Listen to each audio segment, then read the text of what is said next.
Joining us now is Florida Congressman Byron Donalds. Congressman, great to see you. Thank you for being here. Hope you're having a wonderful Christmas week.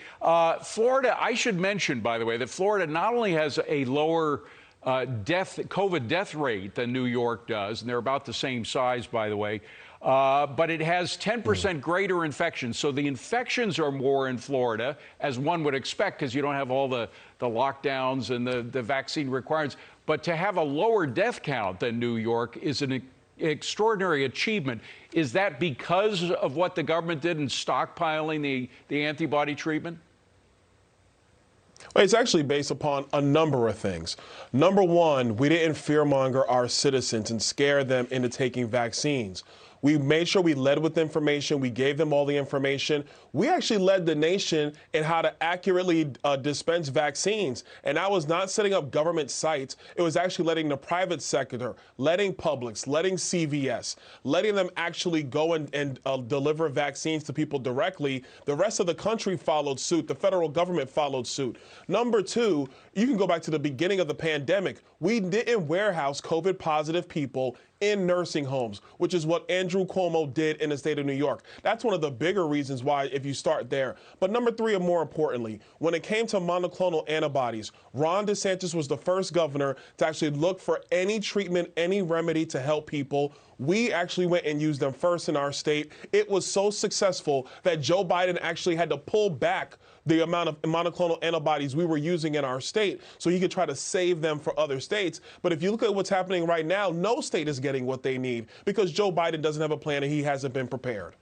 Congressman, we're running out. I've been speaking to doctors at various hospitals in New York. There's one hospital in particular, I know it very well because I got COVID. I had the monoclonal antibody treatment in this hospital. I don't want to give the name of that hospital. There might be a panic there. But the fact is, I talked to the doctor who gave it to me. He said they have zero. They have absolutely zero. Your governor made specific deals through the state directly with the pharmaceutical companies, with GSK, right, which is one of those antibody treatments that works against Omicron. I mean, that's the difference. Our government didn't stockpile. Your governor did.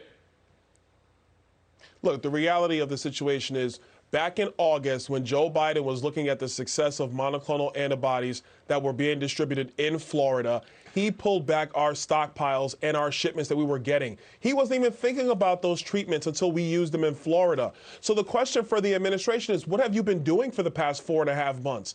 Instead of worrying about Build Back Better and having your signature legislation, how about you make sure that there are the necessary stockpiles for the American people when it might come up? It's not a shock that COVID rates and cases have gone up in the Northeast in the wintertime when people are not walking out on the street because it's cold and they're now indoors. That is not a shock. So Joe Biden should have been prepared for this. He was too busy worrying about his legislation instead of planning ahead. And now hospitals in the Northeast and frankly all over the country can't get the antibody treatments that they need and that they should have because this president had no plan, unlike what he told the American people when he was running for president. The truth is he has no plan. He doesn't know what he's doing. Well, the plan that he does have with these vaccine mandates is not working. I mean, Americans don't like to be pushed around, shoved around, forced to do something that they don't feel is right. One size doesn't fit all. There are some people who might have some completely legitimate reasons for not having a vaccine,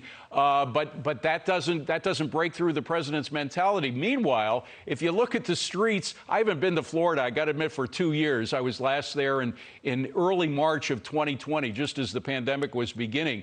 And it was wonderful, by the way. But right now, I bet that it's a lot busier than the streets of Manhattan. You look on 6th Avenue, the first Monday after Christmas, and this is a shot. Now, you can see some cars, you can see some people on the sidewalks, but it's virtually empty compared to the way it usually is on the first Monday following Christmas. I bet you don't have a scene like that in Florida.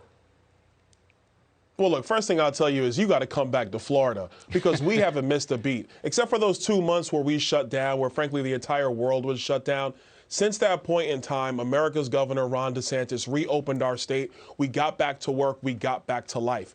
What happened as a result was because blue state governors wanted to continue lock down their states, and you have blue city mayors wanted to continuously lock down their cities, We've had people come to the great state of Florida continuously. We don't even have enough homes to sell people anymore. We have so many people coming here. We've not missed a beat. We've been open the entire time. We had a Delta spike last August. We had sound leadership based on data. We managed that. Our rates are lower than New York. Our case numbers are lower than New York. We have an older population. We have less deaths than New York. So we've proven to the rest of the country, if not the world, how to manage the pandemic while also living life. All right. That's why our streets are busy. That's why our cities are humming. That's why you should come to Florida. Let me switch to education. And you know, by the way, you know, not only know Florida, you're a congressman there, you know New York. You grew up in New York City, in a tough section of New York City, I should mention, but you had a fine education from a Catholic school, which is actually where my daughter went to Catholic school in New York City as well. A lot of folks don't have that opportunity. You've been a champion of school choice to give people an opportunity that right now, frankly, only the rich have to decide where to go unless you have really hardworking parents. This pandemic has kind of pulled back the screen of the way our public education system is not performing as it should. Does that give a leg up to the school choice issue? It absolutely does. I mean, look, the first person I always have to thank is my mother. She wasn't rich. We were very, very poor, but she made a way for me. And so I got an excellent education as a result. What every parent in America should have is the ability to purchase the education they need for their child. There's a reason why the federal government no longer hands out cheese. It's because we all realize that it's far more efficient to give people a voucher to go buy cheese from Walmart, from Publix, from Associated grocery stores, whatever the grocery store might be in your area. We realize that's more efficient. But in education, the Democrats still want to hang on to the old model that it can only be done through government means. This is the 21st century. We're in the information age. We should be able to give people purchasing power to purchase the education they need for their children and then let the market work, because the market will do it far better than government ever will. And what COVID revealed to so many parents is how lacking the academic rigor is for their students when they were sitting at home on laptops as opposed to being in classrooms. Well, the other thing that the pandemic has done is it showed parents in the United States exactly what their kids were being educated on. And of course, the whole issue of CRT, critical race theory, came up. And its cousins or sisters like the 1619 Project and so forth. Somebody in the mainstream media tried to educate you on CRT the other day. I just want to play the tape and get your reaction. Roll tape. There is no teaching of critical race theory in our schools. And I don't really understand this idea that parents should decide what's being taught. I'm not a professional educator. I don't have a degree in social studies or science. We send our children to school because we want them to be taught by people who have an expertise in the subject area. So they say there's no critical race theory, and then they essentially give teachers the right to teach it if they want. And you know, you have endorsements of critical race theory by the National School Board Association. They were the left-wing group that called parents domestic terrorists and got the AG to go after parents for protesting the use of CRT. So it clearly exists, does it not? It does exist. How it gets into our classrooms is through textbook materials, through other materials. It gets in there through diversity, equity, and inclusion seminars that all teachers sit through and go through. That's how it gets into the classroom. There aren't many schools in America that are teaching actual critical race theory, which is graduate level work.